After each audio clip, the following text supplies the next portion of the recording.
In this lecture, we will be studying about a very important topic, RC coupled amplifier.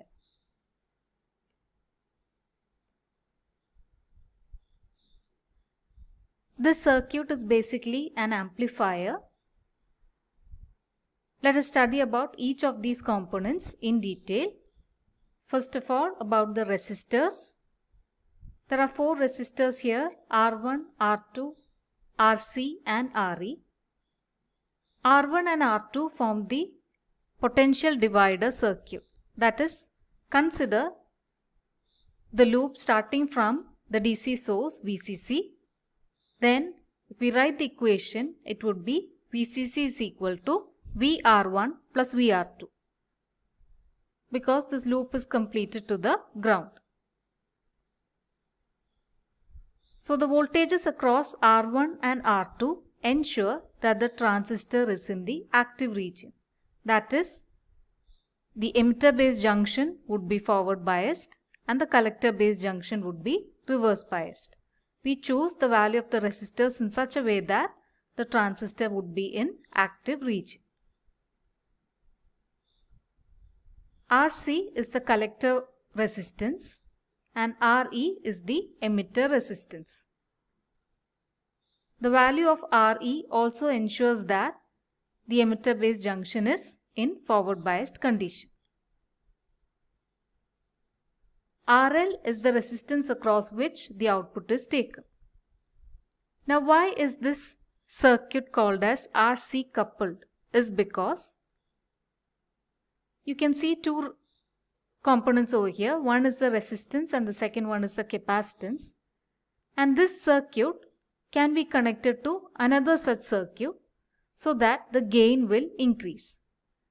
So this is just a single stage amplifier, and the output of this amplifier can be connected to the input of the next amplifier. So like that, these 2 circuits are coupled and the gain will increase. So this coupling is done via that RC and CC2, and therefore it is called as resistor capacitor coupling or RC coupled circuit. Next, let us study about the various capacitance in the circuit. We have 2 coupling capacitors called CC1 and CC2. CC1 is the input coupling capacitor, CC2 is the output coupling capacitor. This capacitor only allows AC signals to pass through it, does not allow any DC signals to pass from the previous stage. Now imagine if this capacitor is not present. This voltage AC source contains an internal resistance, then that will come in parallel with this resistance R2. Therefore, the net resistance will change and the voltage drop across that will change.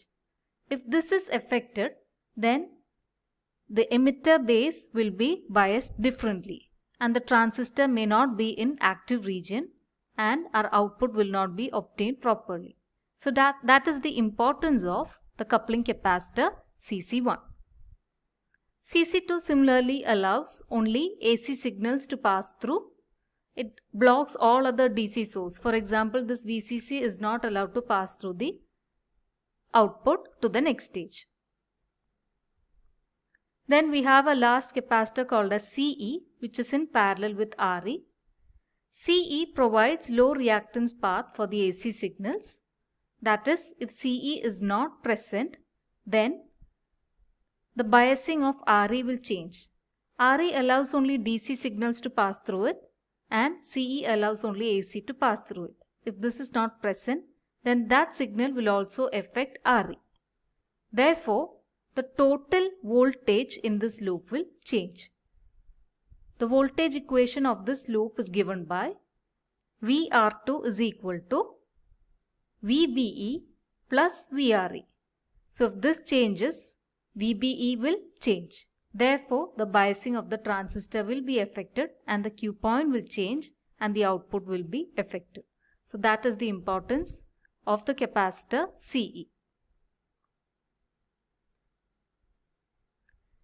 Now we have finished studying about the various components. Let us go to the working of the RC coupled amplifier.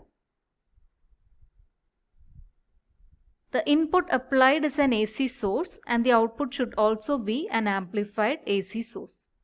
The voltage VCC is only to help this transistor to be in the active region and to keep it biased.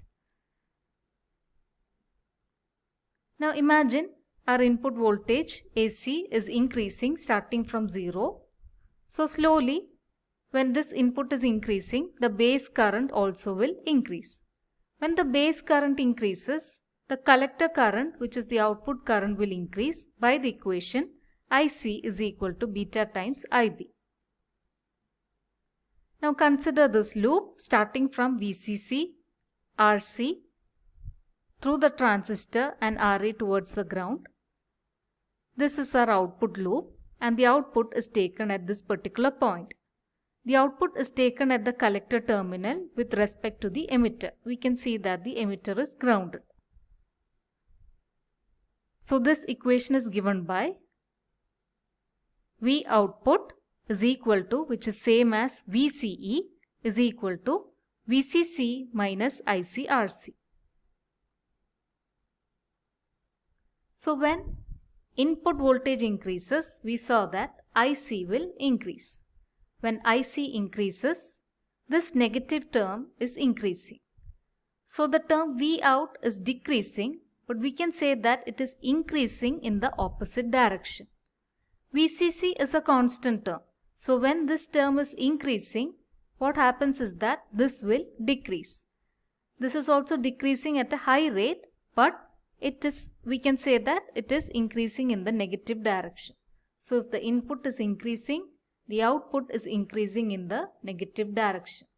So the output is amplified because it is beta times amplified than the input, but it is 180 degree out of phase. Next, let us study about the frequency response of RC coupled amplifier.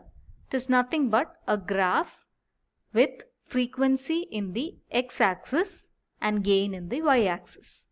We can see that the graph when plotted has got three regions: the low frequency region, the mid frequency region and the high frequency region. The maximum gain is obtained in the mid frequency region, and in the low frequency and high frequency region the gain is decreasing. So from this maximum gain, let us take a 3 dB downwards and draw a straight line. After that, the point where it touches the graph should be brought to the x-axis, and these 2 points are called FL and FH. FL stands for lower cutoff frequency and FH stands for higher cutoff frequency. Now these two frequencies have got some significance. They are called as half power points because the power here is 4 watt, then the power at these two frequencies would be exactly half of it. That is 4 by 2 equal to 2 watt. Also, the gain at these 2 points would be 1 by root 2 times the maximum value. Now there is another term called as bandwidth, which is given by FH minus FL. So it is actually this range of frequencies. So FH minus FL is the range of frequencies where the gain would be good, and this is the useful operating range of the amplifier. So only for this particular range of frequencies we'll get a high value of gain, and this is where the best possible range of frequencies that the amplifier can work in. Now let us see why in each of these regions, that is low, mid and high frequencies, the gain is different. So first one is low frequency region. Now we know the equation that Xc is equal to 1 by 2 pi Fc, where Xc is the reactance.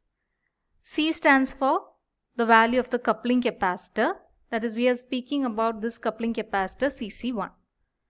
So at low frequency, that is when this F is very small, it is inversely proportional and this reactance would be very large. It means that this capacitance is going to offer a high resistance and it will not allow the input to pass through. When input is not passing through it, this transistor cannot amplify the signal. So that is why the gain is coming down in low frequency region. Second condition is that there is another capacitance called CE that also at low frequency does not work properly and it will not pass the signals properly. So what will happen is that the output of this transistor will be affected and hence the gain is reduced.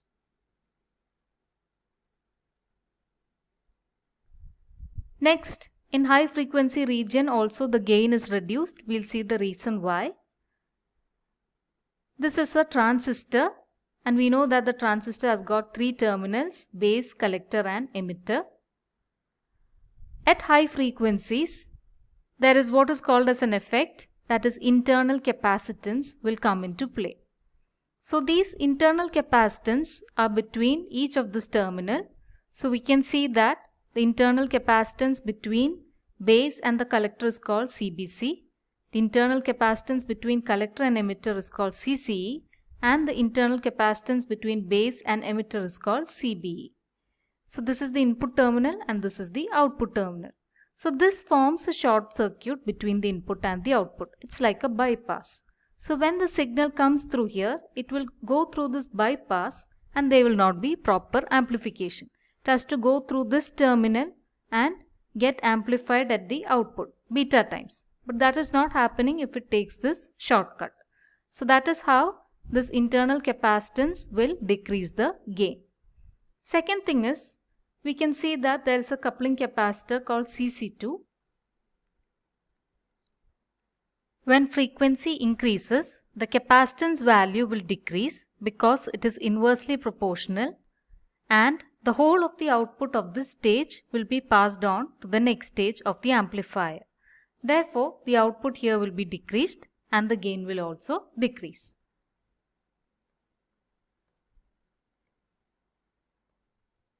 Next is the mid-frequency region.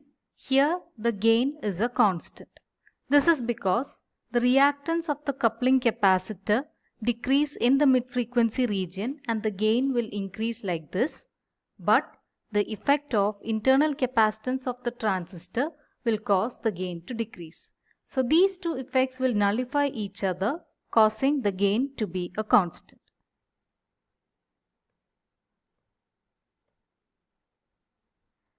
Now the main advantage of RC coupled amplifier is that it can be used in audio frequency application, that is 20 Hz to 20 kHz, which is actually a large range of frequency.